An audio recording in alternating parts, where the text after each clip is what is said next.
Hola a todos y todas, hoy vamos a comenzar la unidad número 6, que tiene que ver con el modelo sistémico en psicología, y para el teórico de hoy vamos a trabajar específicamente el texto de Feixas y Miró del año 1993, que se llama Modelos Sistémicos.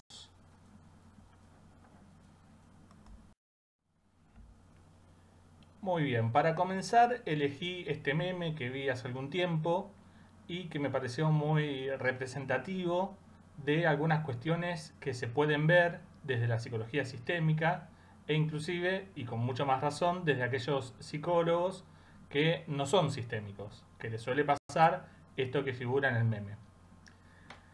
Si ustedes se detienen un segundo en la imagen, van a ver dos personas que muy esmeradamente tratan de dejar un piso muy prolijo, ¿sí? Se están esforzando mucho para que eso sea así, y de pronto pasa un gato con cara de malvado, ¿sí? Parece disfrutarlo muchísimo, que pisotea todo el trabajo arduo y deja sus marcas. Ese gato representa en imagen a la familia, y los dos obreros esmerados en hacer un trabajo prolijo son los terapeutas. Este es un meme más bien clínico, ¿sí? Donde muchos terapeutas pueden verse reflejados en su intento, con mucho esfuerzo, de poder lograr cambios duraderos con los pacientes. Y cuando esos cambios se van logrando o hay pasos que tienen que ver en esa dirección, a veces aparece la familia de nuestro paciente para estropearnos, entre comillas, el trabajo. Es un meme que hace un tiempo se lo mandé a una colega sistémica de la ciudad de Mar del Plata, y ella me dijo, bueno, mira, esto es lo que suele pasar cuando los terapeutas no trabajan con la familia. Es decir, si el terapeuta no tiene una mirada sistémica sobre su trabajo, lo que termina ocurriendo es que los cambios que puede llegar a intentar con un paciente individual se ven obstaculizados o se ven dañados por el sistema familiar. Por eso es muy importante, y eso es lo que vamos a trabajar ahora, es cómo el sistema familiar de alguna manera inaugura el desarrollo del modelo sistémico. Cómo la familia siempre estuvo muy ligada a ser entendida como un sistema en el cual sus miembros funcionan con una lógica independiente a la lógica con la que funcionan de manera particular o individual. Por eso es tan importante sostener y convocar a la familia y que sea parte del proceso terapéutico. Bueno, a ver, de alguna manera u otra, todas las corrientes psicológicas clásicas que hemos visto toman en cuenta el ambiente humano en el que las personas vivimos. Por ejemplo, el psicoanálisis freudiano plantea que el origen de la neurosis tiene que ver con las primeras interacciones del niño con sus padres. Los modelos humanísticos existenciales pusieron el foco en la sociedad o en la cultura como un obstáculo para lograr las potencialidades internas de las personas. La psicología cognitiva, inclusive, recurrió a la cultura para poder comprender la construcción de esquemas y de creencias personales. Sin embargo, aunque todas estas teorías consideran el papel de lo vincular, ninguna de esas teorías incluyó en sus intervenciones la modificación de los patrones de esa interacción interpersonal. Desde el enfoque sistémico, aquellas psicologías que planteen sus objetivos en factores intrapsicológicos, sin modificar el patrón vincular, no podrán nunca producir verdaderos cambios, porque la manera de funcionar de las personas tiene que ser considerada desde el lugar que ocupan en el sistema al que pertenecen. Es decir, no se puede producir un cambio en un elemento si no se modifica el sistema completo. Y por ende, cualquier modificación o cualquier cambio en un elemento del sistema va a producir cambios en el sistema global. La psicología sistémica considera que el conflicto interpersonal precede al conflicto intrapsíquico.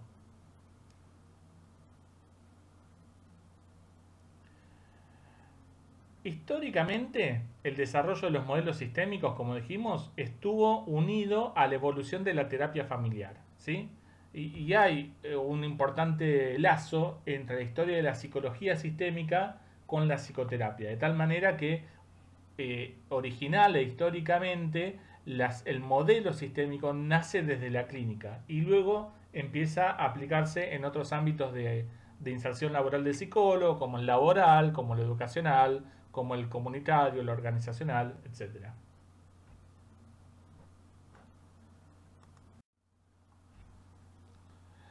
Bien, el texto de Feixas y Miró, que estamos trabajando en el teórico, plantea que al modelo sistémico hay que entenderlo en una doble vertiente.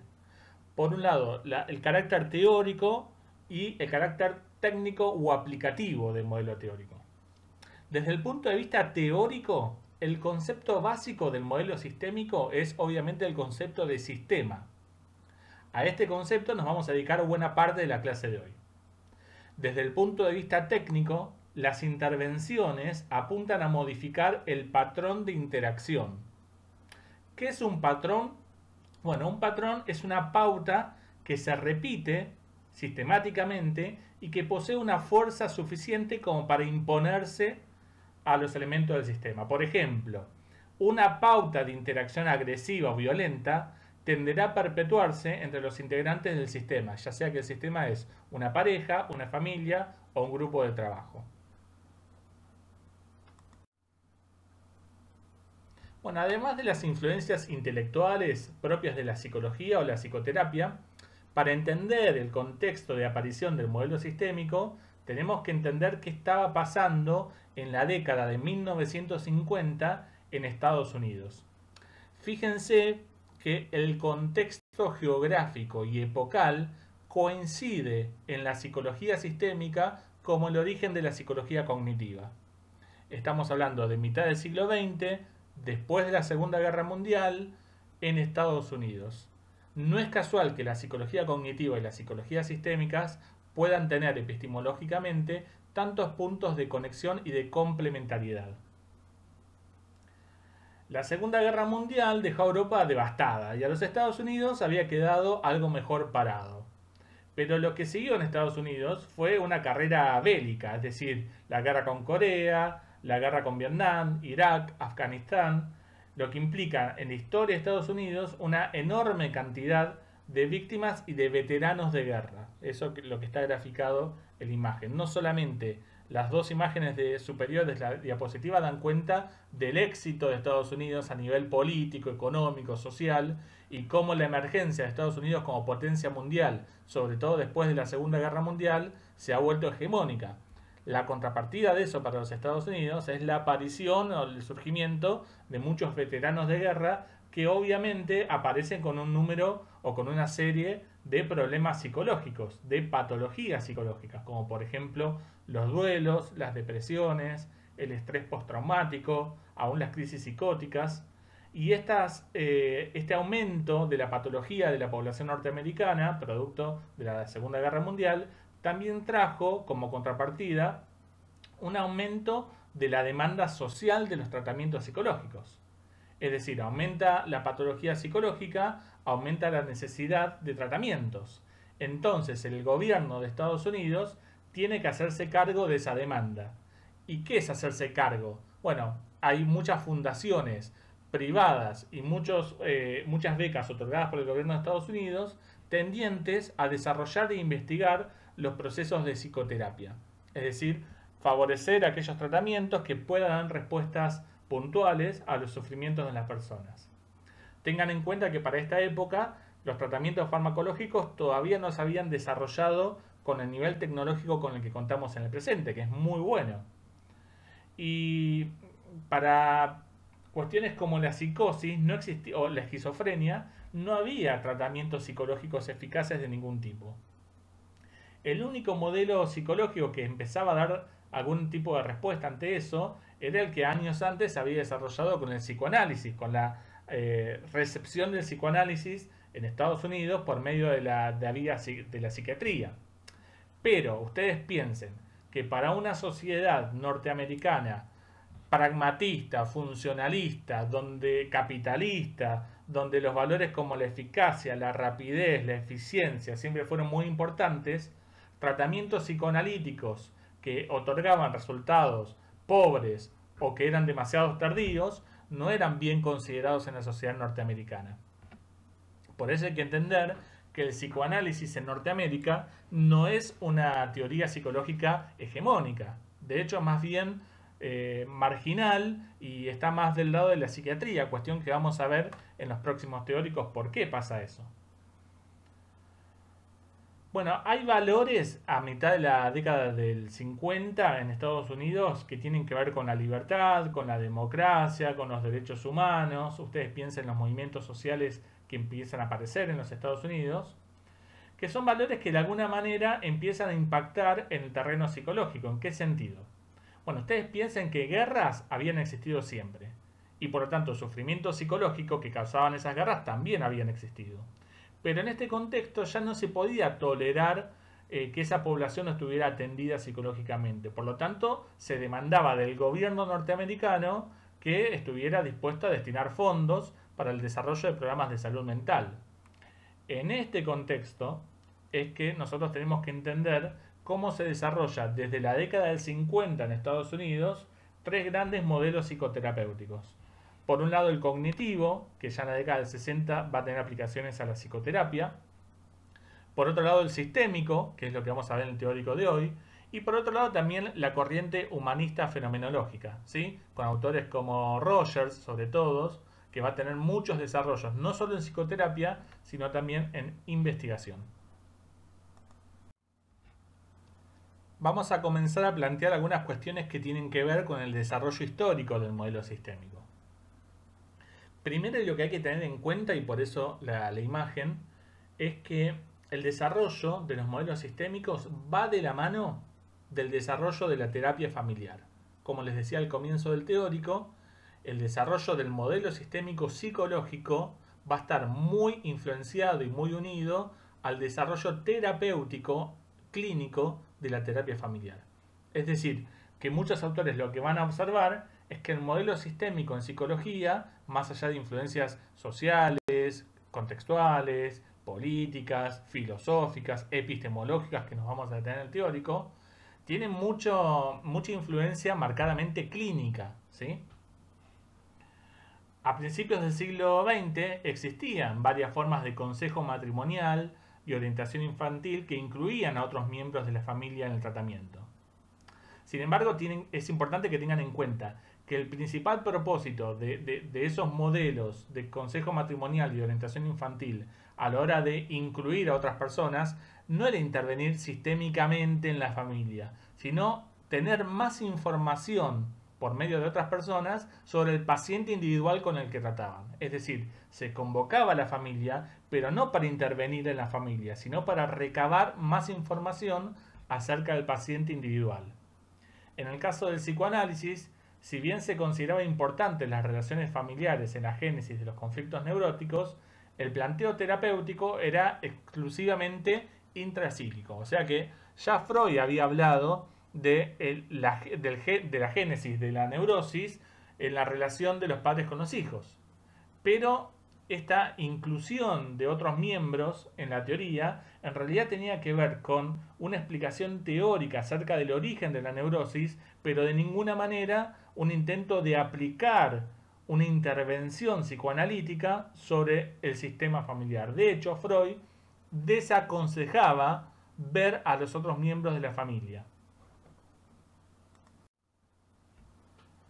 A pesar del consejo de Freud, fue un psicoanalista llamado Nathan Ackerman quien en el año 1937 publicó un texto que se llamó La familia, comunidad social y emocional, donde a partir de concebir a la familia como una unidad biopsicoemocional, resalta la importancia que tiene la familia en el tratamiento de los desórdenes emocionales. Fíjense que hay un viraje no solamente de la familia como génesis del conflicto intrapsíquico, sino que ya con Ackerman se empieza a pensar en la familia como blanco de intervención para el tratamiento emocional de los pacientes.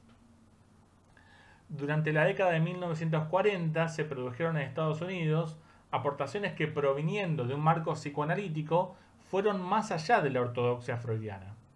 Me refiero puntualmente a autores como Erich Fromm, Karen Horney y Harry Sullivan, que protagonizaron lo que se llamó el psicoanálisis culturalista, al destacar el papel de los factores culturales en el psiquismo. Estos autores lo que hacían era una relectura de la postura ortodoxa freudiana acerca del psicoanálisis e incluían los factores culturales y sociales en la génesis y en el tratamiento de los factores psicológicos. Una de las aportaciones más influyentes a la terapia familiar fue los aportes de Fromm y Reichmann del año 1948 con el concepto de madre esquizofrenógena, ¿sí? Y el de John Rosen en 1953 con el concepto de madre perversa. ¿Qué es lo que tienen en común estos conceptos? Que ambos aportes enfatizaban el trato de la madre para explicar la génesis y mantenimiento de las psicopatologías como la esquizofrenia. Fíjense que esto va a ser un antecedente muy claro de lo que luego va a ser el doble vínculo con Bateson, que vamos a ver en unos minutos, ¿sí? Otra influencia de la época tiene que ver con los aportes ya desde la psicología social del interaccionismo simbólico, que se basaba en la comprensión de la sociedad a través de la comunicación. Y la cuestión de la comunicación va a ser un elemento clave que va a atravesar a toda la teoría sistémica. Atención a esto porque en el año 1951 John Bell, que era profesor de psicología de la Clark University en Massachusetts, viajó a Londres y visitó durante un tiempo a John Sutherland, que era el que estuvo discutiendo los trabajos de John Bowlby. John Bowlby es el creador de la teoría del apego, que nosotros vamos a ver en la unidad número 7. John Bell entendió que lo que Bowlby hacía era tratamientos conjuntos de la familia. O sea, cuando Bell viaja a Londres y se entera del trabajo que hacía Bowlby, entendió que lo que Bowlby hacía era trabajar con toda la familia de manera conjunta. Pero en realidad eso fue un malentendido, porque Bowlby solo veía a la familia de vez en cuando para tratar de que interferieran lo menos posible en el tratamiento individual de los pacientes. A Bell esto del tratamiento familiar le pareció una buena idea y cuando regresó a Estados Unidos comenzó a entrevistar y tratar a las familias, logrando excelentes resultados. Así, casi por una equivocación, Bell se convirtió en uno de los principales difusores del nuevo abordaje en Estados Unidos, donde dictó entre 1956 y 1961 cientos de cursos de terapia familiar. En este último año publicó Family Group Therapy, título que constituyó una de las bases del desarrollo de la terapia familiar en Estados Unidos. Fíjense cómo es la historia de la psicología, ¿no? No es una historia lineal, de acumulación racional. De hecho, fíjense que uno de los mayores aportes en la historia de la incipiente terapia familiar proviene de una equivocación, de una mal interpretación que hace John Bell acerca de lo que estaba haciendo Bowlby en Londres. Otro de los grandes precursores de la terapia familiar sistémica fue Murray Bowen, que es uno de los primeros en hospitalizar a toda la familia, con objeto de estudiar las relaciones del paciente esquizofrénico con el resto del grupo primario.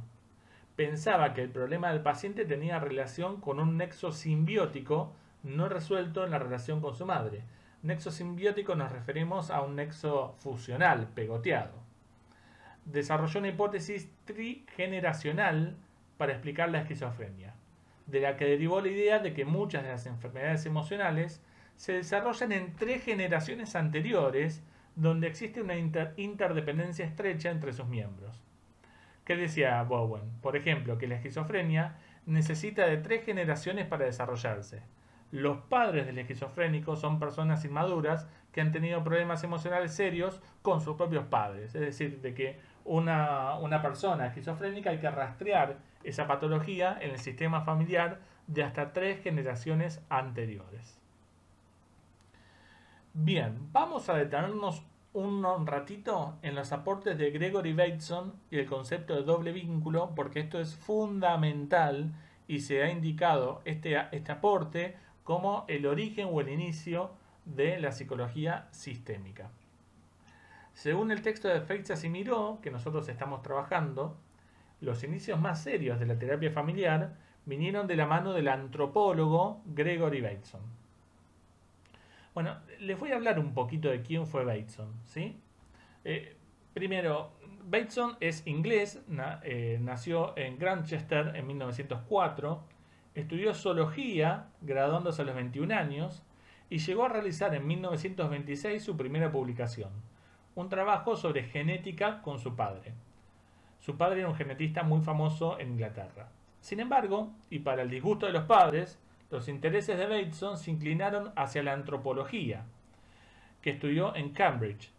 Luego consiguió una beca para viajar a Nueva Guinea, donde estudió a los Yatmul, que es una tribu de cazadores de cabeza. Allí conoció a la famosa antropóloga Margaret Mead, con quien se casaría en 1936 y compartiría sus inquietudes durante ese periodo marcadamente antropológico. Pero ya entonces, en esa época, Bateson había empezado a acuñar algunos conceptos como el de simetría y complementariedad que luego aplicaría a la interacción familiar. Así pudo entender determinados patrones repetitivos que se daban en algunas tribus, a los que describió en términos comunicacionales. En ese mismo año, Bateson y Mead parten para Bali, donde observaron el curioso caso de las madres que estimulaban a sus hijos y cuando estos respondían al estímulo de las madres, los ignoraban. Atención a esto.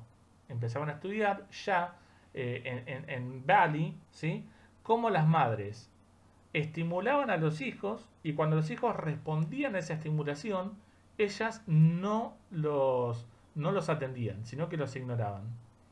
Esto se contempló también como un patrón repetitivo de comunicación incongruente. Incongruente ¿por qué? Porque las madres estimulan pero luego no dan respuesta. Que más tarde Bateson observaría junto con su equipo en la familia de los esquizofrénicos.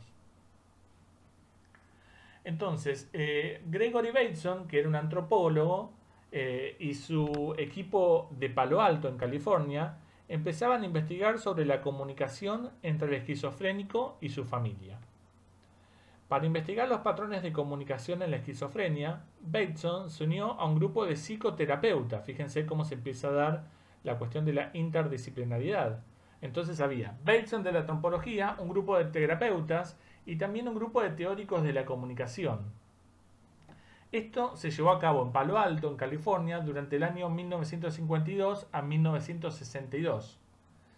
Entre ellos, ¿quiénes estaban? Estaban Jay Haley, que es licenciado en comunicación y que posteriormente va a ser terapeuta familiar, John Wickland, que es antropólogo y luego va a ser terapeuta familiar, William Frey, que es psiquiatra, y en 1954 se le unió a este prestigioso grupo Don Jackson, que es un psiquiatra muy famoso de la época y que siguieron juntos hasta el año 1962.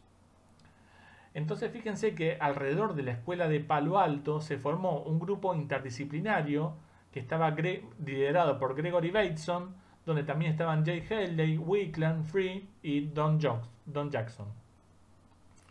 Las características de este grupo de California, Feitz asimiló, la sintetizan de la siguiente manera. Primero, se trataba de un grupo interdisciplinar. Su objeto de estudio es un problema clínico, la esquizofrenia, pero la metodología y la concepción teórica para abordarlo es mucho más amplia que la psiquiatría y la psicología. De hecho, retoman conceptos de la antropología, de la teoría de la comunicación, de la sociología. Otra característica que encuentran es que es un grupo centrado en la investigación. No se plantea como un intento para desarrollar una nueva modalidad de psicoterapia. En realidad la terapia es parte de la investigación. La respuesta de la familia a las propuestas de los terapeutas es una observación tan útil como la observación más naturalista que también se practicaba. Y la tercera característica que encuentra el grupo de Palo Alto es el interés teórico más allá de la clínica o la psicología, la comunicación como patrón de comportamiento de los seres vivos. Por eso se juntan gente de la antropología y gente de la teoría de la comunicación con gente de la psicoterapia para centrarse en el tema de la comunicación. Bueno, hay un libro que Bateson publica junto a Jackson, Haley y Wickland en una revista que se llamaba Behavioral Science, que constituyó un hito para el desarrollo del modelo sistémico. Esa publicación, liderada por Bateson, es del año 1956. Fíjense qué año 1956 para la historia de la psicología en Estados Unidos, porque es el mismo año que George Miller identificaba como el año del nacimiento de la psicología cognitiva. En ese mismo año, Bateson publica un artículo que se llamó Hacia una teoría de la esquizofrenia y que va a ser el hito de comienzo del modelo sistémico. En ese trabajo presenta la noción de doble vínculo para describir una forma disfuncional de comunicación que según los autores es característica de las familias con miembros esquizofrénicos.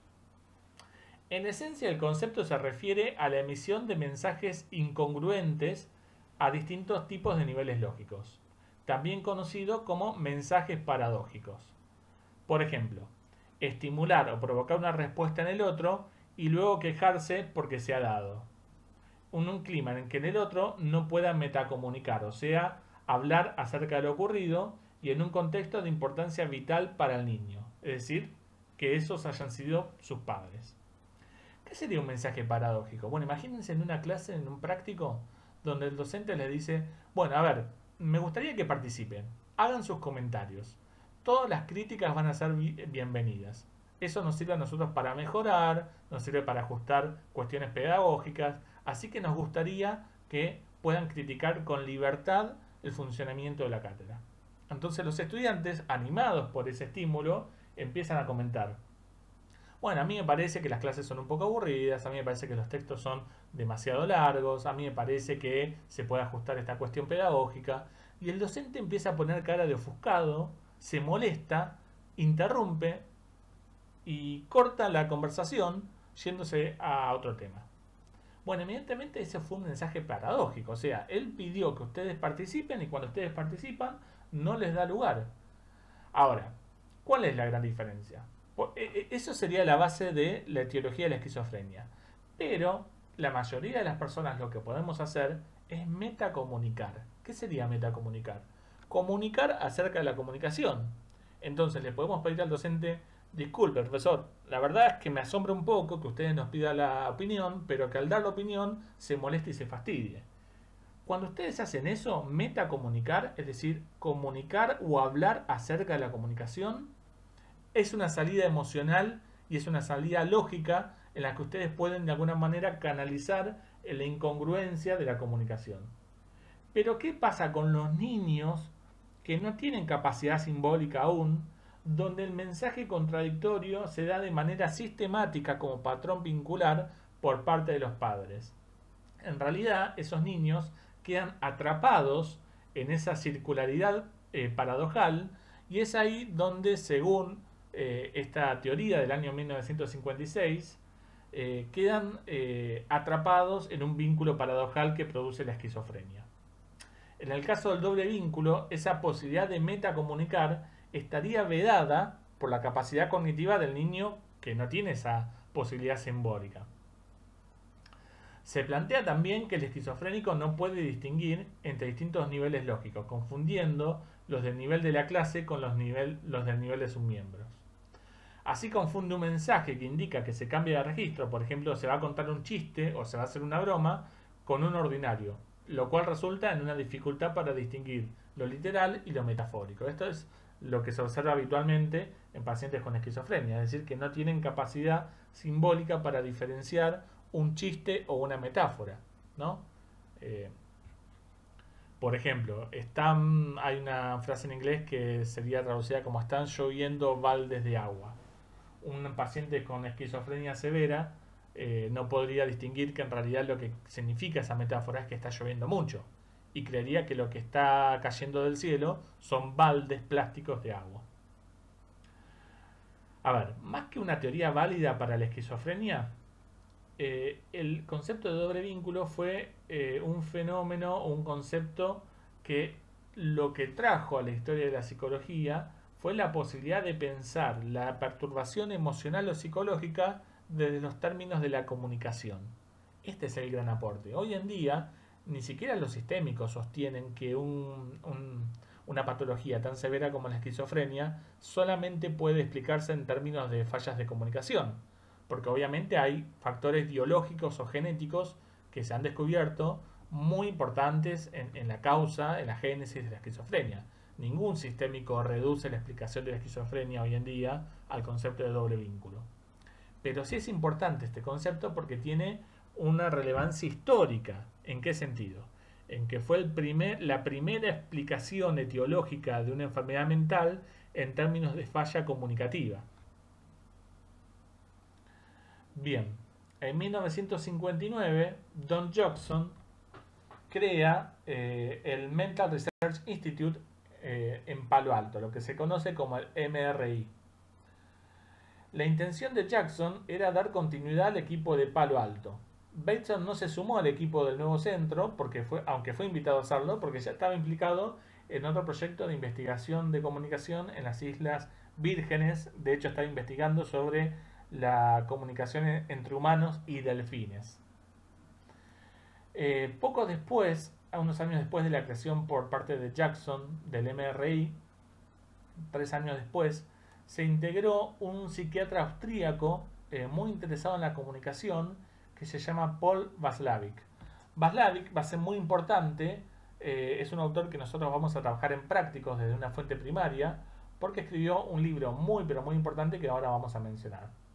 También forman parte del MRI, además de Jackson y Watzlawick, Wickland y Carlos Slutsky. Atención a ese nombre. Carlos Slutsky, obviamente que les resonará de una manera distinta porque en principio es un nombre y un apellido español. De hecho, Carlos Slutsky es argentino, ¿sí? Es uno de los argentinos protagonistas de la historia de la teoría sistémica, junto a Watzlawick, junto a Jackson, junto a Wickland, y sobre el final de la clase de hoy les voy a comentar un poquito más acerca de Carlos Slutsky. La orientación del MRI se centra en las interacciones familiares e incorpora principios de la cibernética y de la teoría general de los sistemas. Ahora, en un ratito, vamos a ver de qué se trata la teoría general de los sistemas. Una de sus premisas es que los problemas psiquiátricos derivan de los modos en que la gente interactúa dentro de la organización familiar. Otro aporte importante va a venir de la mano de un famoso hipnoterapeuta que se llamó Milton Erickson y que fue muy consultado por los miembros del equipo de Palo Alto.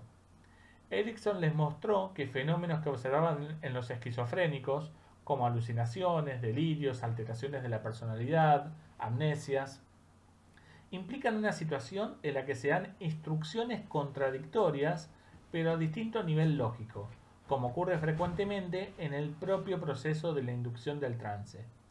¿Qué tiene que ver la hipnosis con la terapia sistémica? Bueno, el principal puente que se produce y está representado en la figura de Milton Erickson, tiene que ver con que tanto en la hipnosis como en el origen de ciertas patologías pensadas de la terapia sistémica está la cuestión de la comunicación, está la cuestión de la inducción verbal y cómo eso afecta estados emocionales. Ustedes fíjense que de una manera u otra, tanto los terapeutas sistémicos como el hipnoterapeuta Erickson estaban hablando que por medio de la comunicación se pueden inducir ciertos estados emocionales. Otro aporte importante va a venir de la mano de Ackerman y Jackson, que en el año 1962 crean Family Process, que es la primera revista que se ocupa de publicar investigaciones en el campo de la teoría sistémica. El primer director de esta revista fue Jay Haley, que lo habíamos mencionado antes. Otro hito importante va a ser en el año 1967 y es la publicación del libro insignia de la teoría sistémica que se llama Teoría de la Comunicación Humana. Fíjense otra vez el énfasis en los procesos de comunicación, que va a ser publicado por Watzlawick, Viven y Jackson en el año 67 y que obviamente marca un importante hito en la historia de la psicología sistémica. Nosotros en las clases prácticas vamos a trabajar de este libro el capítulo 4. Y por último, también mencionar que en Europa, hacia fines de la década de 1960, comenzaron a establecerse diversas líneas de investigación en terapia familiar. Por ejemplo, en Inglaterra, Lane viajó con frecuencia a Palo Alto, en Alemania fueron importantes los desarrollos de Stirling, pero la aportación más importante al modelo sistémico que se hizo desde el viejo continente corresponde a los italianos.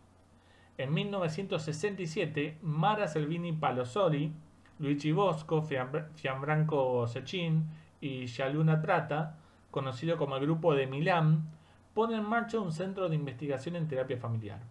Su impacto es tan fuerte, tan poderoso, que se constituye como la tercera escuela de importancia en la terapia sistémica, lo que se denominó la Escuela de Milán. Nosotros vamos a ver dentro de un ratito que en la tradición de los modelos sistémicos hay tres grandes escuelas. Por un lado, la escuela de Jackson en el Mental Research Institute, lo que se denomina como el MRI. Por otro lado, la escuela estratégica, ¿sí?, que vamos a ver quiénes son sus representantes. Y la tercera escuela es la escuela de Milán de Selvini Palazzoli.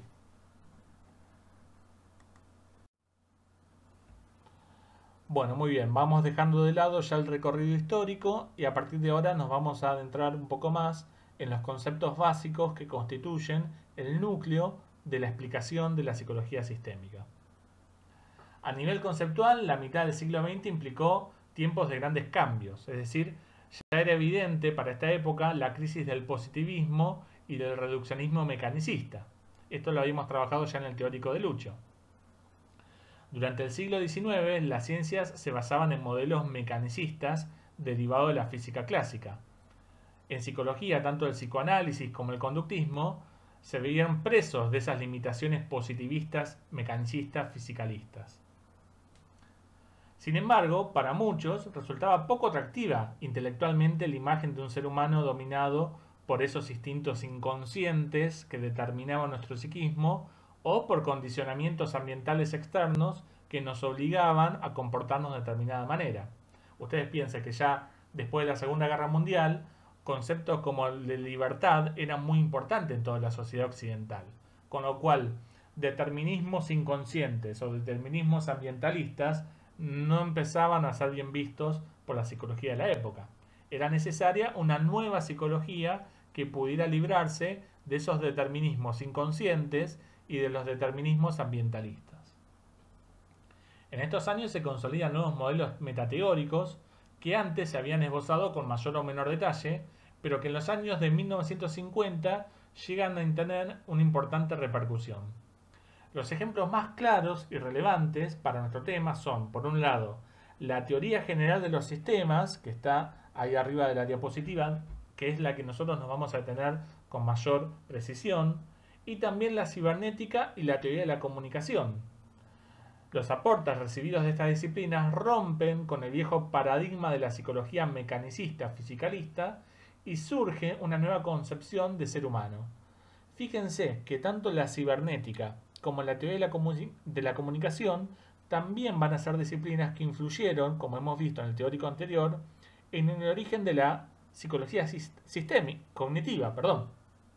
Es decir, la gran diferencia entre la psicología cognitiva y la psicología sistémica es que esta última se ve influenciada por los aportes de la teoría general de los sistemas y la teoría cognitiva no tanto.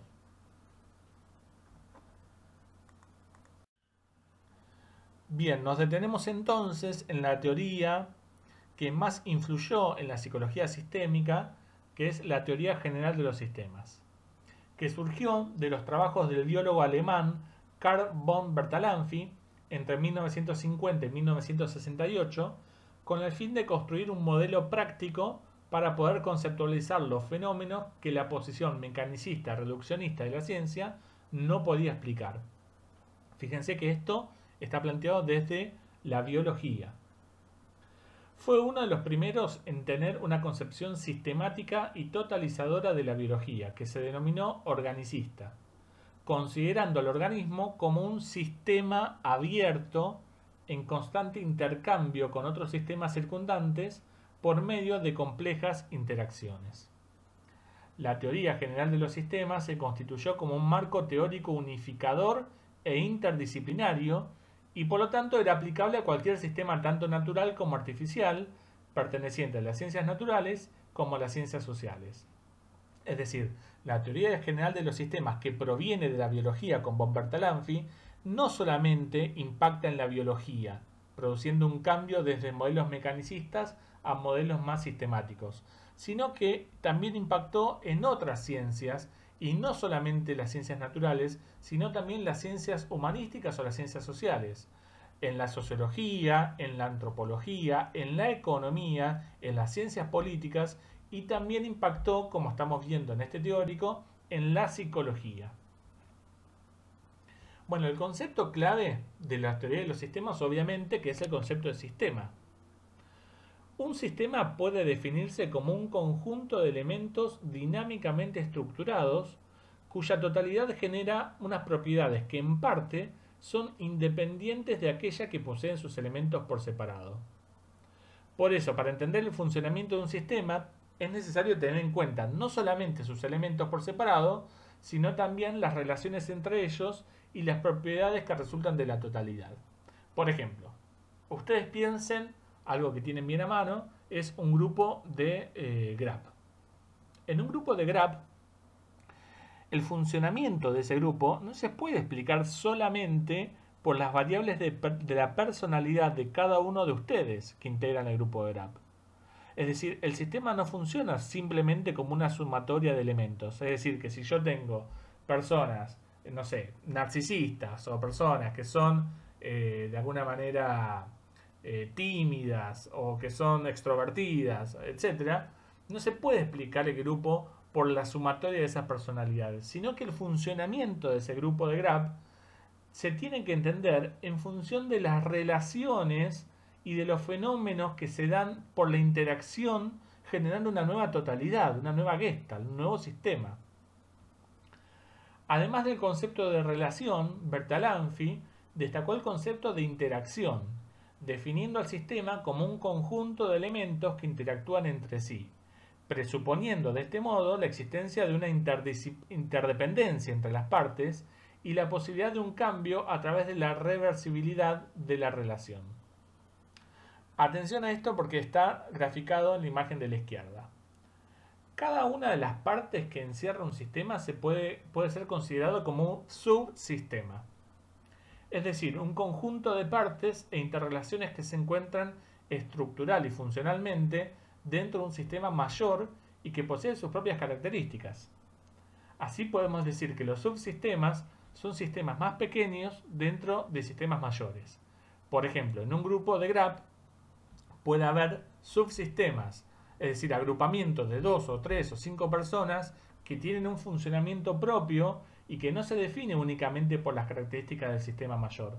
Ese grupo de personas del graph, cuando termina la clase, se van a tomar un café a Darwin y se quedan charlando y después salen a bailar o a tomar algo por la noche y se forma un subsistema dentro de un sistema mayor. Eso pasa en todos los sistemas, en una clase práctica, en una familia, en un grupo de amigos, en un grupo de trabajo, etc. Ahora, también está el concepto de supersistema, que hace referencia a la inclusión de todo sistema en un sistema de orden mayor que incluye a varios sistemas.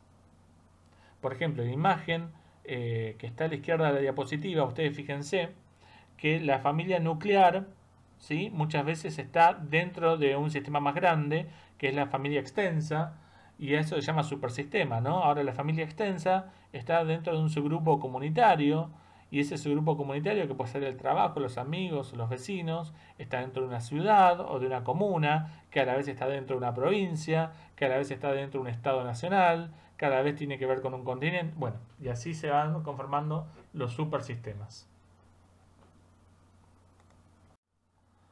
Bueno, atención a esta diapositiva, por favor.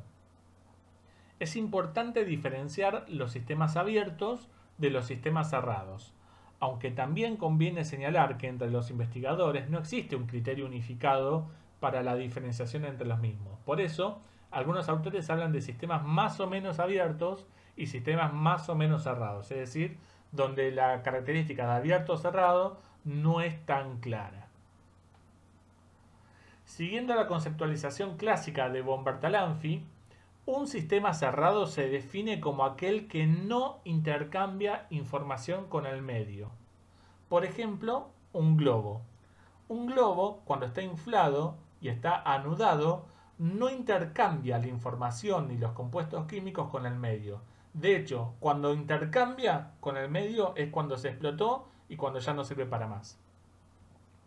Bueno, esto a diferencia de lo que son los sistemas abiertos, que sí están intercambiando constantemente información o energía de algún tipo con el medio o con otros sistemas. El ejemplo clásico de sistema abierto es la familia. Por eso les había dicho que la psicología sistémica y la terapia familiar van de la mano.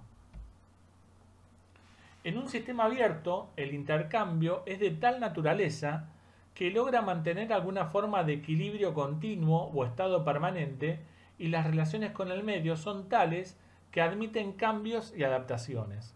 ¿Sí? Por ejemplo, lo que nos está pasando a todos con esto de la pandemia y de la cuarentena tiene que ver con cómo nuestro sistema familiar, ¿sí? O cómo nuestro sistema de pareja muchas veces entra en intercambio con lo que está pasando en un supersistema, y cómo nos adaptamos y modificamos y producimos conductas distintas por el intercambio de información que tenemos con otros sistemas. Cuando, por ejemplo, yo me acuerdo que había llegado del trabajo, del consultorio, y me llega un mensaje de un amigo que me dice: che, fíjate porque me parece que están diciendo que va a haber una especie de cuarentena, que no vamos a poder salir. Y a partir de ahí empecé a tomar ciertos recaudos, me informé. Fíjense que en mi sistema familiar, donde yo vivo, intercambió información con otro sistema que estaba fuera de mi casa por medio de un WhatsApp, y que ese intercambio de información produjo modificaciones en las conductas del sistema en el cual vivo. Eso es como se define un sistema abierto. Hay un autor que nosotros trabajamos bastante y que está como biografía complementaria de la asignatura, que se llama Chris, que propone definir un sistema como un conjunto de objetos y determinadas relaciones entre estos, y que precisamente estas relaciones son los que se llaman propiedades del sistema. Se han descrito y relacionado con los sistemas abiertos un gran número de propiedades, pero siguiendo el lineamiento que sigue la mayoría de los autores, vamos a nombrar 4 propiedades de los sistemas abiertos: la totalidad, la retroalimentación, la equifinalidad y la homeostasis. Vamos a trabajar cada uno de estos conceptos o propiedades de los sistemas abiertos. La propiedad de totalidad de los sistemas abiertos se vincula con el concepto de relación entre las partes. Los elementos de un sistema se encuentran en una relación tal que la modificación de un elemento o alguna relación dentro del sistema provoca la modificación de todo el sistema. Esto equivale a decir que el sistema se comporta como inseparable y coherente, por lo que los factores o elementos no pueden variar independientemente sin condicionar al todo.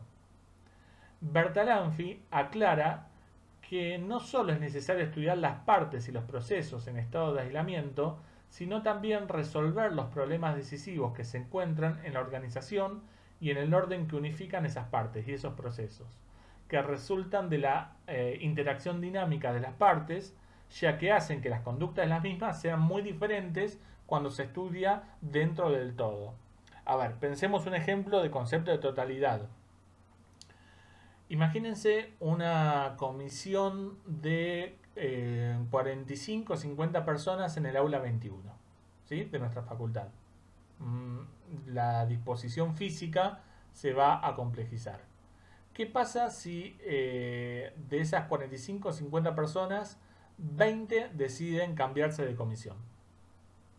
Bueno, esa modificación en algunos elementos del sistema modifica todo el sistema, ¿sí? Y todo el sistema pasa a tener que readaptarse a un nuevo escenario, ya sea que hay más sillas disponibles, ya sea que la participación disminuye, ya sea que la participación se vuelve más fluida. Es decir, no es posible que un cambio o una modificación en algún elemento del sistema no produzca cambios o modificaciones en otros elementos o en el sistema como totalidad. La otra propiedad de los sistemas abiertos tiene que ver con la retroalimentación o el feedback, que se conceptualizó primeramente a partir de los desarrollos de la ingeniería aeronáutica. Esto lo habíamos visto en el concepto de cibernética en la psicología cognitiva. En todo sistema abierto, a partir de una información emitida, existe cierta información de retorno, que regresa del receptor al emisor y permite la comunicación y el intercambio. Esta información de retorno, o también llamado feedback, posibilitará el cambio o la permanencia del elemento del sistema. A ver, por ejemplo, pensemos en una clase. Cuando el docente dice, bueno, vamos bien, ¿se entiende?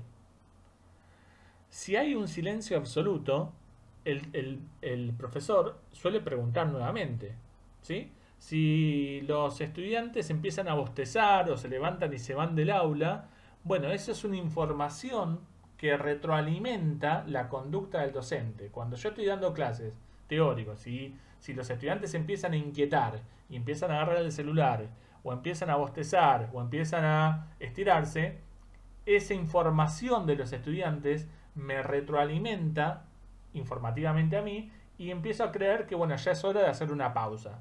Entonces le digo, chicos, chicas, ¿quieren que hagamos una pausa en este momento? Sí, sí, profe, está bien. ¿Y cómo llego yo a darme cuenta de que quizás es momento de una pausa? Bueno, porque la conducta del resto de los elementos del sistema me retroalimenta y me modifica y produce un cambio o la permanencia. Existen dos tipos de feedback. Atención a esto. Un feedback denominado positivo y otro negativo. En función de los efectos que esta información de retorno tenga en el sistema, ya que toda información de retorno puede tener dos efectos. El primero, la información de retorno puede ayudar a mantener la estabilidad, la homeostasis del sistema, y por lo tanto, este tipo de feedback se denomina negativo, ya que no dice o no produce ningún tipo de cambio. Ahora, si la retroalimentación provoca una pérdida de la estabilidad del sistema y eso genera algún tipo de cambio, entonces ese feedback es positivo, ya que le dice que sí al cambio. Por favor, tengan mucho cuidado en esto.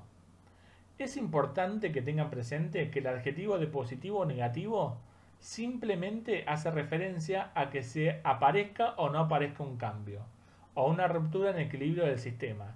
Positivo o negativo, feedback positivo o negativo, no tiene nada que ver con que si ese cambio es beneficioso o es perjudicial para el sistema. No es que el feedback negativo es malo y el feedback positivo es bueno. El negativo le dice que no al cambio, es decir, permanece la estabilidad o provoca la homeostasis. En cambio, el feedback positivo le dice que sí al cambio, provoca una inestabilidad y un cambio.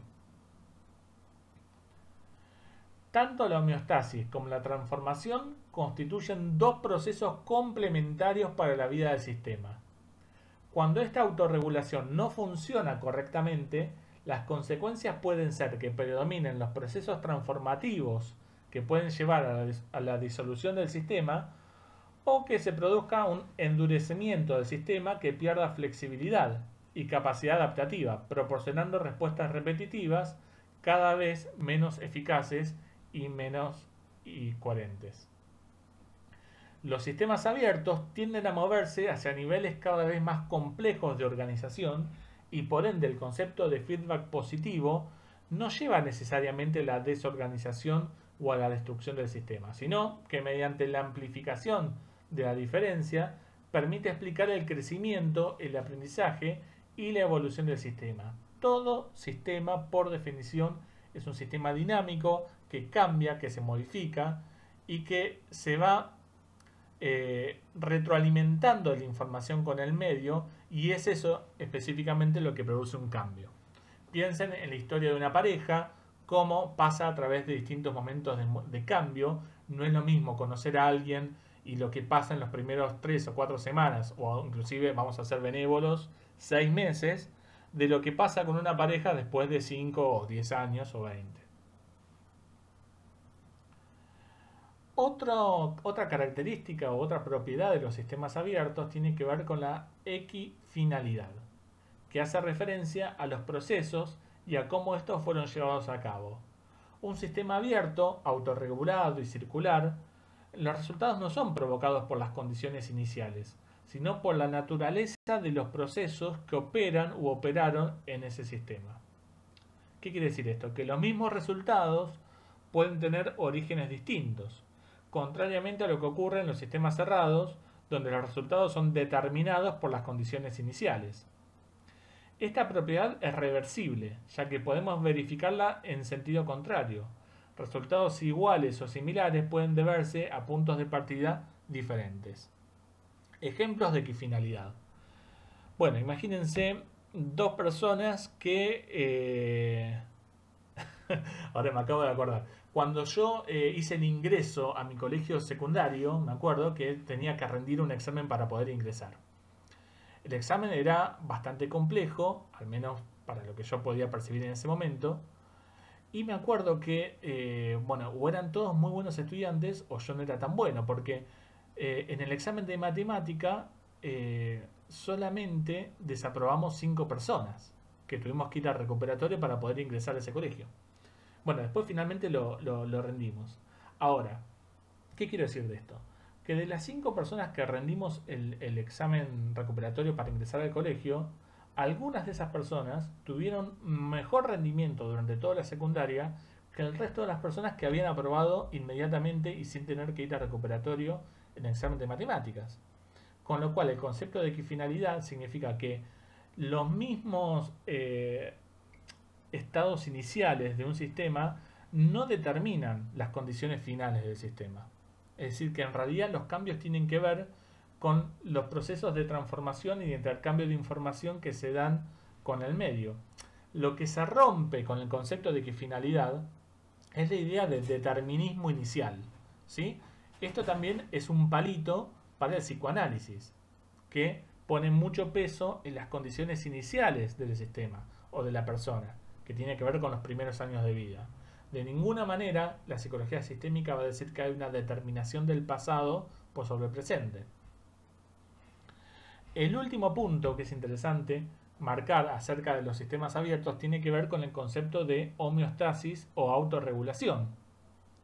Esta propiedad lleva a un estado en el cual se logra un equilibrio estable entre la necesidad de cambio y la necesidad de control con el fin de mantener la integridad del sistema.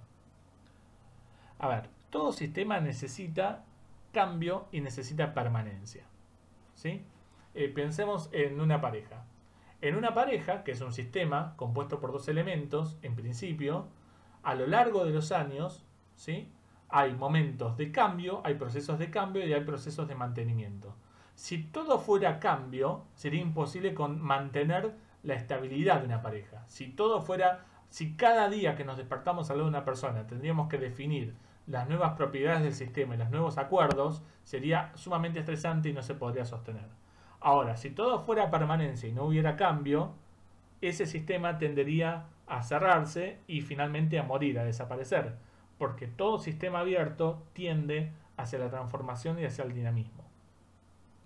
Hay un ejemplo clásico para hablar sobre el concepto de homeostasis que tiene que ver con la idea de presa y depredador que se había observado en Terranova. Este ejemplo clásico de la teoría sistémica dice algo así como que ante la abundancia de liebres, los lobos encuentran bastante alimento y crecen en cantidad. Si hay muchas liebres, va a haber muchos lobos. ¿Por qué? Porque los lobos tienen de quién alimentarse. Entonces depredan a las liebres, se alimentan, pero la cantidad de liebres con el paso disminuye. Y si disminuye la presa de los lobos, que son las liebres, entonces los lobos también va a terminar a decrecer. Entonces, cuando decrecen los lobos, se pueden reproducir más las liebres y hay una mayor cantidad de liebres, lo que produce una aparición de mayor cantidad de lobos. Los lobos tienden a comerse esas liebres, decrece la cantidad de liebres, bueno, y ustedes se van dando cuenta cómo el sistema tiende a perpetuarse, ¿no? Esta es una de las propiedades de los sistemas, el equilibrio, la homeostasis. Bien, en el texto de Freixas y Miró toman la adaptación de Václavic y Freixas y Villegas del año 2000 estas propiedades de los sistemas abiertos y las aplican a la familia, que es el prototipo del sistema abierto que toma el modelo sistémico. Bueno, la primera propiedad obviamente la familia como sistema abierto, la familia como un conjunto de personas dinámicamente estructuradas, cuya totalidad genera normas de funcionamiento en parte independiente de las que rigen el comportamiento individual. El sistema es abierto en tanto intercambia información con el medio. Por ejemplo, ayer estaba viendo un capítulo de Friends, ¿no? Creo que ustedes son muy jóvenes, pero tengo la esperanza de que sepan de qué se trata Friends. Hay un capítulo, creo que la temporada 9, donde hay un sistema que es el sistema de pareja compuesto por dos personajes, Mónica y Chandler, donde el conflicto aparece porque Chandler, que es uno de los elementos del sistema de pareja, le gusta fumar. Y fuma a escondidas, hasta que en algún momento entra a la casa con olor a cigarrillo, entonces Mónica se enoja y ahí aparece todo un conflicto. Bueno, más allá del capítulo, cómo sigue, lo que es importante es entender que el comportamiento, ¿sí? O las reglas que rigen el funcionamiento de la persona en parte son independientes, es decir, Chandler gusta de fumar, pero cuando está en una situación de pareja, en un nuevo sistema, ese comportamiento se ve regulado por las reglas que rigen el sistema, que en este caso es no se fuma en casa. Con lo cual el comportamiento en parte es individual, pero en parte está condicionado por las reglas del sistema. Otro elemento tiene que ver con la totalidad. El cambio en un miembro afecta a los otros, puesto que sus acciones están interconectadas con las de los demás mediante pautas de interacción. Las pautas de funcionamiento de un sistema familiar no son reducibles a la suma de los individuos. Esto es lo que decíamos de que el cambio en uno de los elementos va a producir un cambio en la totalidad del sistema. Un ejemplo clásico que trabajan los terapeutas sistémicos es lo que se denomina el efecto de nido vacío. Se le suele llamar así a cuando en un sistema familiar los últimos hijos o el último hijo se termina yendo de la casa y lo que era un sistema familiar compuesto de padres e hijos pasa a ser un sistema familiar compuesto de pareja. Fíjense que la acción de uno de los elementos, que es irse de la casa porque se va a convivir con un amigo, con una pareja, porque se va a estudiar o a trabajar en otro lugar, hace que todo el sistema se vea afectado y que el sistema de pareja o parental tenga que trabajar sobre lo que pasa a partir de ahora. Otro de los conceptos es el concepto de límite. Un sistema se compone de varios subsistemas, entre los que existen límites con una permeabilidad de grado que puede ser variable. Límites difusos, límites claros o límites rígidos, ¿sí? Por ejemplo, pensemos en una familia donde hay un sistema de pareja que convive con otro subsistema que es el subsistema de los hijos. Y los hijos quieren dormir en la cama con los padres. Ahí se juega la cuestión de los límites. Hay límites que pueden ser difusos, entonces un límite difuso sería, bueno, no se puede dormir con papá y mamá, pero sí, al final hay algunas noches que terminan durmiendo. Entonces ahí hay límites que son poco claros o límites que pueden ser muy rígidos. De ninguna manera vas a dormir en la cama de mamá y papá, y aunque el niño esté muy mal, angustiado o enfermo, hay límites rígidos donde eso no se permite. Otro de los elementos o propiedades de la familia como sistema tiene que ver con la jerarquía. La familia está estructurada jerárquicamente de acuerdo con varias formas de organización. Por ejemplo, en general, el subsistema parental tiene una jerarquía superior al de los subsistemas de hijos, ¿no? O, por ejemplo, no sé, el subsistema de gente que trabaja y que otorga algún tipo de ingresos a la familia puede estar organizada jerárquicamente de una forma distinta a aquellos que no proponen ningún ingreso para la familia. Bueno, esto obviamente que se define según cada sistema. Otro concepto importante es el de la retroalimentación. La conducta de cada miembro influye en la de los demás de forma de feedback positivo o de feedback negativo. Obviamente esto ya lo habíamos trabajado antes. La equifinalidad se puede llegar a una misma pauta de interacción a partir de orígenes y caminos muy diversos.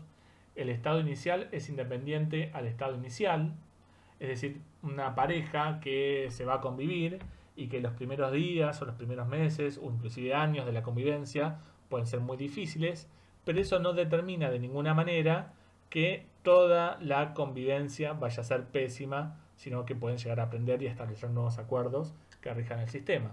Las condiciones iniciales no determinan las condiciones finales.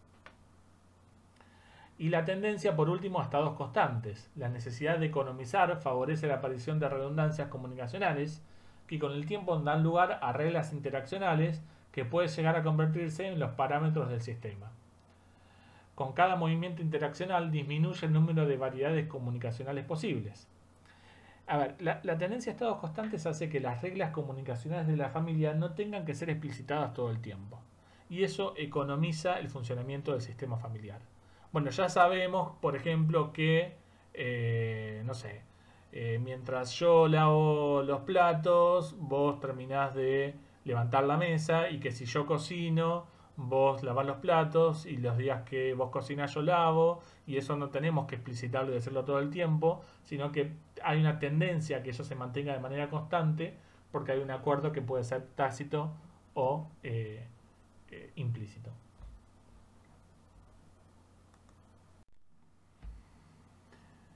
Bien, Paul Watzlawick en el año 1967 junto con Vivian y Jackson publicó el libro Teoría de la Comunicación Humana, que es un poco la Biblia de la psicología sistémica, con el perdón de la metáfora.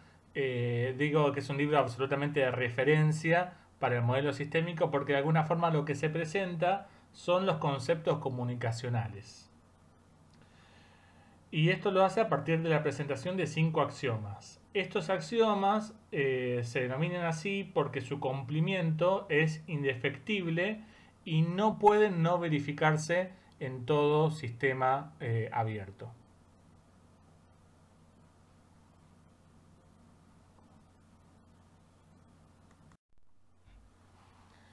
Bien, ahora nos vamos a detener en los axiomas de la comunicación.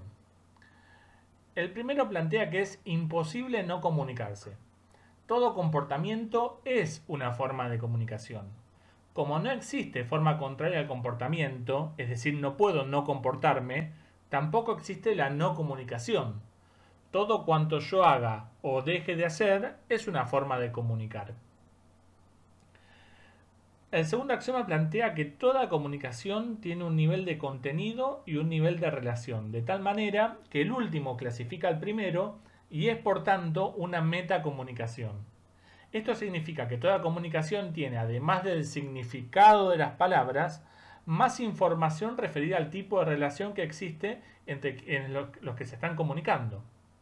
Por ejemplo, si alguien dice, ojalá no te pase nada, dependiendo del tipo de relación, puede interpretarse como un sarcasmo, como un verdadero deseo o como una amenaza. Una cosa es que una madre se lo diga al hijo, otra cosa es que un jefe enojado se lo plantea a un empleado, ¿sí? El tercer axioma de la comunicación plantea que la naturaleza de una relación depende de la puntuación que los participantes hagan de la secuencia comunicacionales entre ellos. La comunicación es un proceso circular y continuo, constante. Quienes estamos comunicando algo somos los que decidimos las puntuaciones para significar el mensaje que estamos deseando transmitir. Por ejemplo, decir me parece que sos un buen tipo. No es lo mismo que decir me parece que sos un buen tipo. O me parece que sos un buen tipo. La puntuación hace que la comunicación produzca distintos efectos. Cuando una discrepancia en la puntuación, cuando existe esa discrepancia en la puntuación, uno u otro se acusan de maldad o de locura. Una situación conflictiva en la comunicación basada en la puntuación no se puede romper a menos que uno se posicione fuera del círculo vicioso. Un ejemplo clásico en el tema de la puntuación, para los que vieron Friends o son medio fanáticos, se imagina que quizás ese es mi caso, hay una secuencia típica de la serie cuando Ross y Rachel se pelean y se acusan mutuamente de que estaban en un tiempo. We were on a break, era el título del capítulo. Y toda la serie, esta cuestión de, bueno, pero yo te fui infiel, no te fui infiel porque en realidad no estábamos en un tiempo. Bueno, pero estábamos un tiempo antes o después. Toda la discusión acerca de qué es estar en un tiempo y si uno puede ser infiel mientras está en ese tiempo, la pareja, es un problema de puntuación. ¿Sí? Es muy interesante verlo desde ese lugar. El punto 4 plantea que la comunicación humana implica dos modalidades, una digital y una analógica. La comunicación no implica simplemente las palabras habladas que no dejan de ser signos y que además son signos arbitrarios. Eso sería la comunicación digital, que es lo que se dice. Pero también es importante la comunicación no verbal, es decir, la comunicación analógica. ¿Cómo se lo está diciendo?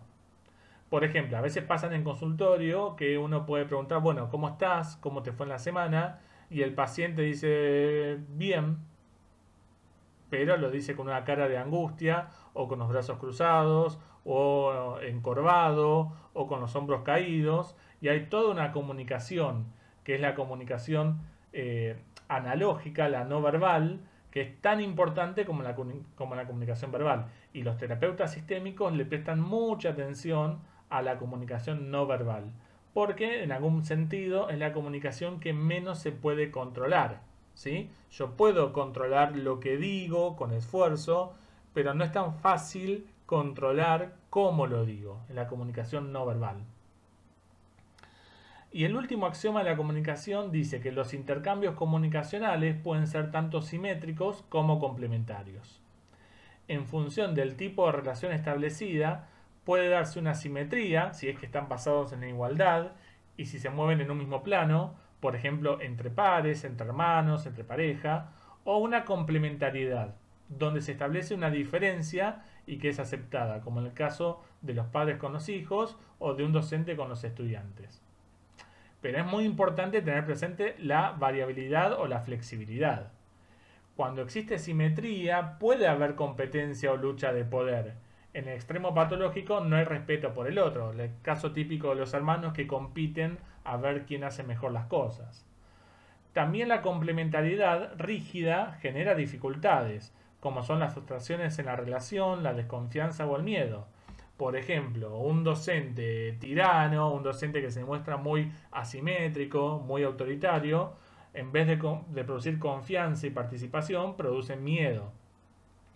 Si uno fuera terapeuta, el objetivo sería poder introducir simetría, ahí donde notamos exceso de complementariedad, y poder introducir complementariedad donde hay exceso de simetría.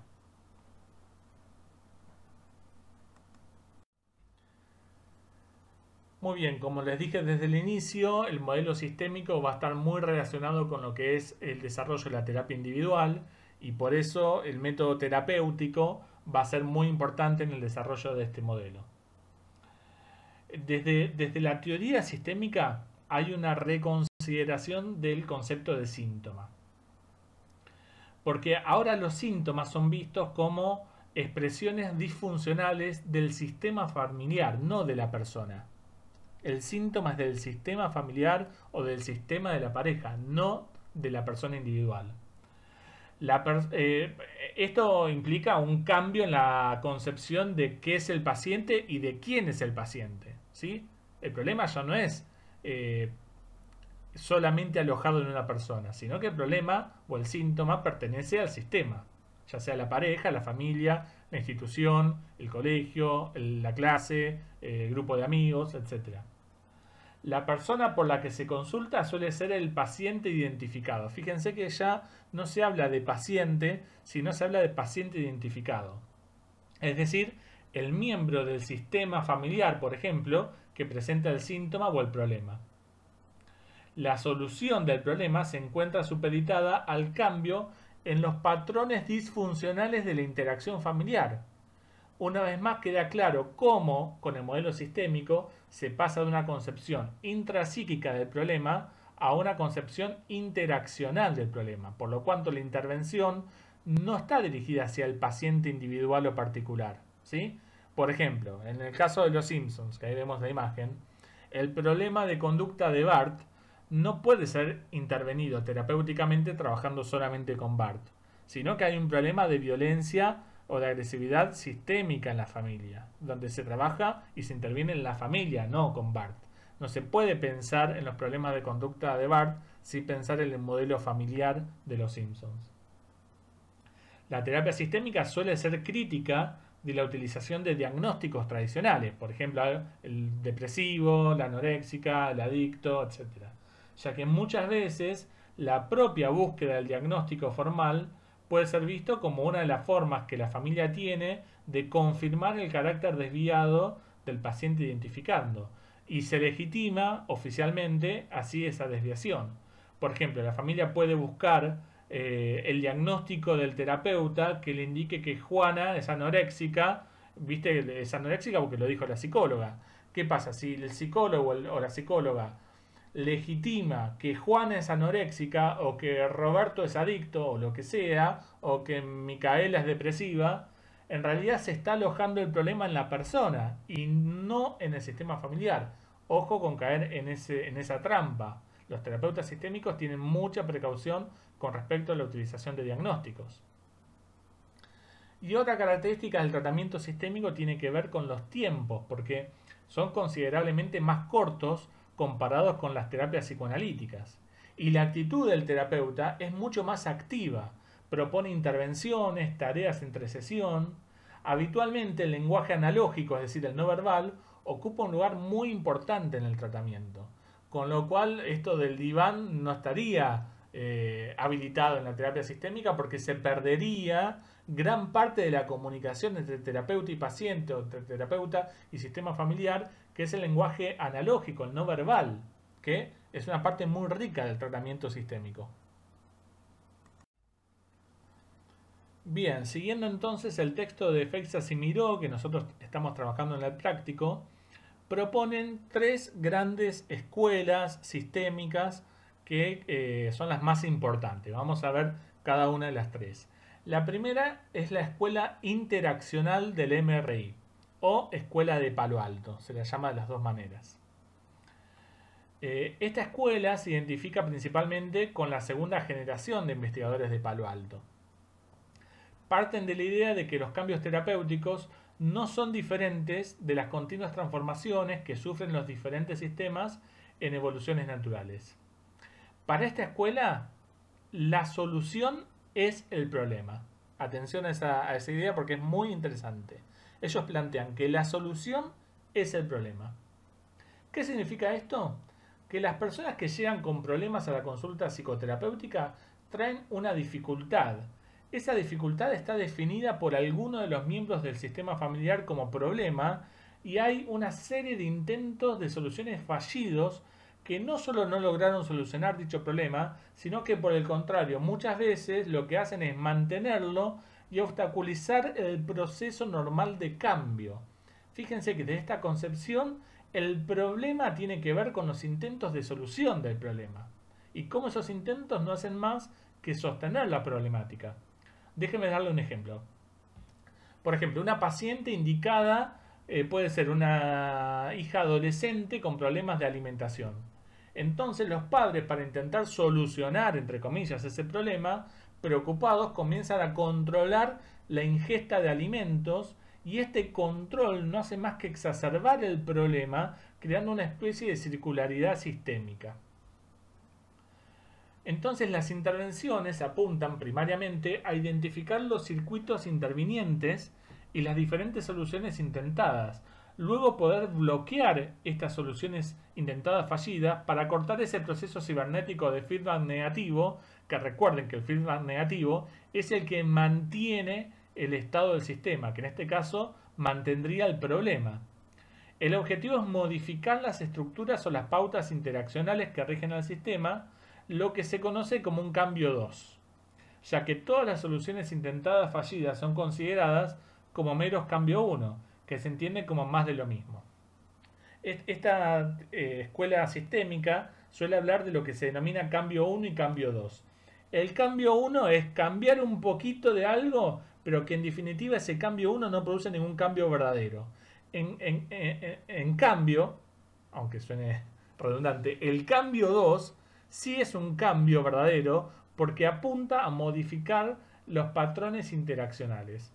Fíjense cómo muchas veces pasa en ciertos problemas de pareja que se prometen, o sea, discuten, se sienten muy mal y se prometen, bueno, dale, no, vamos a ponernos las pilas. Y bueno, durante unos días con mucho esfuerzo se puede ver algo distinto, pero a la semana otra vez estamos discutiendo por las mismas cosas. Y eso puede ser un cambio 1, es decir, intentos fallidos que no terminan de modificar los patrones interaccionales que están en la base del problema. Los terapeutas de este enfoque suelen proponer intervenciones paradójicas, que a veces van en contra del sentido común. por ejemplo, a esos padres que estaban muy preocupados porque la hija no estaba comiendo, les pide que dejen de controlarla, ¿no? Es ir en contra del sentido común. Proponer dar este tipo de prescripciones con una racionalidad acorde al marco referencial de la familia, siguiendo los parámetros del sistema familiar. Es decir, esto se hace con mucho cuidado, sobre todo las intervenciones paradójicas. Habitualmente proponen tiempos de resolución relativamente breves, es decir, entre 10 sesiones generalmente, independientemente del tipo de problema presentado, y las principales técnicas utilizadas para la escuela tienen que ver con las prescripciones, las sugerencias y las redefiniciones del problema. Fíjense que el proceso terapéutico es mucho más breve, acotado, eficaz que en otro tipo de terapias. La segunda escuela se ha denominado la escuela estructural estratégica, ¿sí? Y ahí tenemos como representantes a Jay Haley y a Salvador Minuchin. Atención, Salvador Minuchin, que es uno de los grandes representantes del modelo sistémico, también es un psicólogo o fue un psicólogo argentino. Al finalizar el teórico les quiero comentar un poco acerca de Salvador Minuchin para que lo tengan presente. Los dos representantes entonces de esta escuela más destacados son Jay Haley y Salvador Minuchin, quienes toman especialmente en cuenta el concepto de jerarquía y el concepto de roles familiares que conforman la estructura del sistema. Haley plantea que las familias se organizan en torno a alianzas y coaliciones, y que en las primeras se da cierta cercanía o vinculación entre dos miembros por cualquier motivo. En la segunda, en cambio, también se da una alianza, pero la misma se dirige contra un tercero. La diferencia está, por ejemplo, pensemos en un sistema familiar o en un grupo de amigos o amigas. Hay una afinidad común entre algunos miembros del subsistema de ese grupo. Esa afinidad común produce ciertas alianzas, es decir, de un grupo de 10 amigos que solemos salir en común los sábados, y bueno, somos todos amigos, pero con 3 o 4 de ellos los invito a casa y comparto más tiempo y comparto otras cosas. Eso es una alianza natural. Pero también lo que plantea Haley es la existencia de coaliciones, que ya no tienen que ver con una alianza natural que tiene que ver con afinidad, sino con un tipo de alianza pero en contra de un tercero, ¿sí? Y donde ahí hay un tipo de manipulación que no está integrado en el concepto de alianza. Se plantea el concepto de triángulo perverso en los casos en donde existe una coalición entre miembros de diferentes generaciones en contra de otros. Por ejemplo, en una familia, un padre que se alía con los hijos para dejar afuera a la madre, ¿sí? Estas coaliciones habitualmente son negadas en la terapia familiar, a diferencia de las alianzas que tienden a ser más reconocidas. Claro, las familias en un proceso terapéutico tienden a reconocer la afinidad. Bueno, sí, obviamente, yo me relaciono más con mi hijo varón que con mi hija mujer porque, no sé, podemos hablar más de fútbol, podemos hacer asados, pero cuando se les habla de las coaliciones, tienden a negarlo. Minuchin entiende a la familia como un sistema que tiene límites y fronteras. Considera que los miembros de la misma familia se diferencian entre ellos y otros subsistemas por límites, y a su vez el sistema familiar se diferencia de otros subsistemas por las fronteras. Es decir, que con respecto a los miembros de la familia hay límites y con respecto a los miembros de otros sistemas hay fronteras. Estos límites pueden ser difusos, rígidos o claros. Dependiendo de esto podemos conceptualizar a las familias aglutinadas, a las familias dispersas o a las familias desligadas. Las familias aglutinadas tienen límites difusos y fronteras entre sí y fronteras rígidas con respecto al resto de los sistemas, de modo que es difícil mantener la individualidad. Son las típicas familias de puertas abiertas, donde no hay mucha intimidad y donde los padres pueden entrar a la habitación del adolescente casi sin permiso. El intercambio con el medio y otras familias es restringido. Habitualmente los conceptos problemas de uno son los problemas de todos. Claro, las familias aglutinadas, el problema del nene pasa a ser el problema de toda la familia, ¿sí? O el problema que hay de pareja es transmitido a los miembros del subsistema hijos. En cambio, las familias desligadas o dispersas tienen límites rígidos y muy marcados y fronteras más bien laxas hacia afuera. Sus miembros tienden a ser más individualistas. Claro, en las familias desligadas cada uno hace la suya, ¿sí? Y no son tanto de juntarse los domingos a comer el asadito o la pasta, sino que cada uno hace la suya y se relaciona más bien con miembros del sistema de afuera. A partir de estas características, además de los roles, jerarquías, alianzas y coaliciones, se construye un mapa estructural de la familia con el que Minuchin interviene. Entre las técnicas más utilizadas del enfoque estratégico se destaca la reestructuración, que intenta romper con las coaliciones, logrando una nueva estructuración de poderes y jerarquías. Se usa para este mismo fin también las técnicas de desequilibración, en donde el terapeuta se alía con algún miembro de su sistema para forzar un nuevo mapa familiar de alianzas y coaliciones. Fíjense que son terapeutas muy directivos y muy activos que intervienen para generar disrupciones o generar movimientos. Por eso se llama técnica de desequilibración, porque las terapias familiares de este enfoque suelen ser muy movilizantes, ¿sí? También utilizan las redefiniciones positivas del síntoma, las prescripciones de tareas y las intervenciones paradójicas. ¿Qué es una descripción o redefinición positiva del síntoma?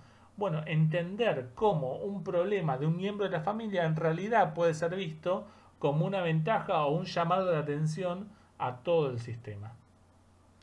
La tercera escuela es la escuela de Milán. Como habíamos dicho, la principal exponente es Mara Servini Palazzoli. Esta escuela es un poco posterior a las otras dos.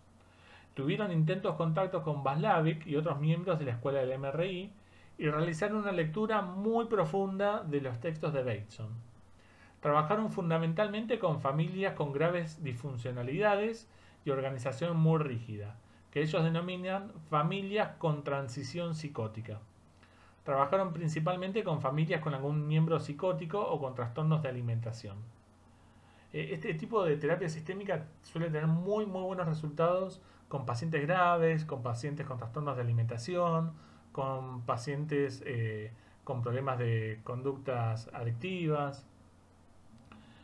En terapias de pareja suelen ser o terapia familiar, obviamente, suelen ser muy favorables. Centra su trabajo principalmente con los significados que la familia tiene respecto del síntoma y del paciente identificado, tratando de encontrar consensos y disensos relacionados a la distribución de estos significados. Esta es una de las escuelas que creó las intervenciones más provocativas y novedosas de la sistémica. Entre las principales técnicas que utiliza se destacan la connotación positiva, a menudo en términos de generoso sacrificio, ¿no? Se entiende que el problema o el síntoma de uno de los pacientes indicados es un generoso sacrificio para dar una connotación positiva al síntoma. La pregunta circular, que tiene que ver con la información acerca de la función específica para cada uno de los miembros de la familia que cumple el síntoma del paciente identificado. Entonces el terapeuta en una sesión familiar le va preguntando a cada uno de los miembros de la familia cómo ven y qué significa el problema para ellos. Los rituales y las intervenciones paradójicas. Habitualmente trabajan con un formato de 10 sesiones, pero con intervalos largos de entre sesiones de entre 2 o 4 semanas, a diferencia de las otras dos escuelas. Y por último, para finalizar, quería hablarles de estos dos personajes, estos dos psicólogos argentinos que han sido fundamental para el desarrollo del modelo sistémico a nivel mundial. Pensemos que no es habitual encontrar psicólogos argentinos en el origen y en el surgimiento de las teorías psicológicas que hemos estado viendo, ¿no? Ya sea la sociohistórica de Moscú, el psicoanálisis, el conductismo, el cognitivismo, pero en el modelo sistémico sí encontramos dos referentes argentinos que son Carlos Slutsky, que está en el medio, Salvador Minuchin, que está a la derecha de la foto, y el más alto, el que está a la izquierda, es Paul Václavic, del que hablamos hace un rato. Bueno, les cuento un poquito que Carlos Slutsky nació en Buenos Aires en el año 1933, estudió medicina en la UBA y se empezó a especializar en lo que era la psiquiatría comunitaria. En 1960 se incorporó al servicio del Policlínico de Lanús y allí trabajó durante muchos años y ahí tuvo la formación más abierta con respecto a su formación teórica. Con la carrera de psicología, cuando se creó en la UBA, Slutsky fue designado docente de la primera camada de los psicólogos y ya desde la década del 60 Slutsky venía trabajando con un sociólogo muy conocido que se llama Eliseo Verón, con el que produjeron una serie de construcciones teóricas que conjugaron modelos psicoanalíticos, estructurales, lingüísticos y sistémicos, que culminaron con la producción de un texto muy famoso que se llamó Comunicación y Neurosis, que publicaron en el año 1970. Fíjense cómo otra vez aparece el concepto de comunicación ligado a la patología psicológica. La hipótesis desde donde partía en este libro era considerar que los trastornos mentales se hallan etiológicamente, es decir, que la causa de esos trastornos mentales hay que encontrarla en las perturbaciones de los sistemas sociales de comunicación. Desde 1965, Carlos Slutsky empezó a viajar reiteradamente a Palo Alto para formarse en el MRI de Václavic, donde comenzó a entrenarse y a co-crear un modelo de terapia de pareja y de familiar desde el modelo sistémico y cibernético. Pero ya en diciembre de 1971, Carlos Slutsky emigró definitivamente a los Estados Unidos y se incorporó al equipo del MRI. Salvador Minuchin, que recién lo nombramos como fundador de la terapia estratégica, nació en 1921 en la provincia de Entre Ríos. Con 18 años, Minuchin empezó la carrera de medicina en la Universidad Nacional de Córdoba. Durante su vida universitaria también se dedicó a ayudar a jóvenes con problemas de delincuencia, esto va a ser muy importante en los posteriores desarrollos de Minuchin. La razón para llevar a cabo este acto social, según los biógrafos de Minuchin, tiene que ver con que en la secundaria le interesó mucho los planteamientos del filósofo Rousseau, quien explicaba que la delincuencia tenía que ver con víctimas de la sociedad en la que formaban parte. Eso va a ser muy importante en el desarrollo posterior que Minuchin hace en Nueva York. Después de completar su formación académica, Minuchin se alistó en el ejército israelí como médico, mientras se desarrollaba la guerra de independencia en ese país en el año 1948. Cuando finalizó su servicio militar, el argentino se asentó en la ciudad de Nueva York, donde completó sus estudios en el área de psiquiatría infantil de la mano de ¿quién? De Nathan Ackerman. ¿Se acuerdan que lo habíamos comentado como el difusor germinal de las ideas sistémicas en Estados Unidos?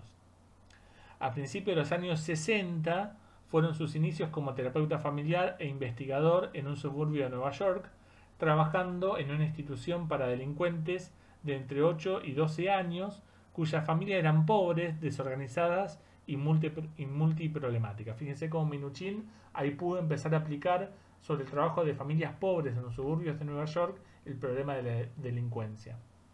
Y él obviamente intervenía en el sistema familiar. En este contexto creyó que era de suma importancia trabajar con los miembros de la familia y de los servicios implicados para aportar una cierta estructura a las familias desorganizadas.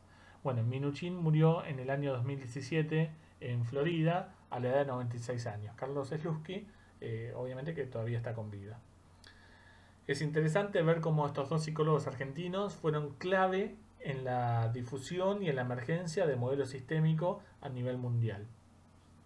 Bueno, con esto finalizamos el teórico de hoy. Espero que les haya servido, que les haya gustado. Obviamente que el modelo sistémico tiene una lógica absolutamente distinta al resto de las concepciones psicológicas que venimos trabajando. Es decir, interviene sobre el sistema, pasa de un modelo intrapsicológico a un modelo intercomunicacional y trabaja sobre los patrones vinculares, en el entre, no trabaja en el paciente o en el paciente asignado individualmente, sino que puede trabajar e interviene sobre los factores comunicacionales que plantean las relaciones entre el sistema. Nos vemos en el próximo teórico. Que tengan una muy buena semana.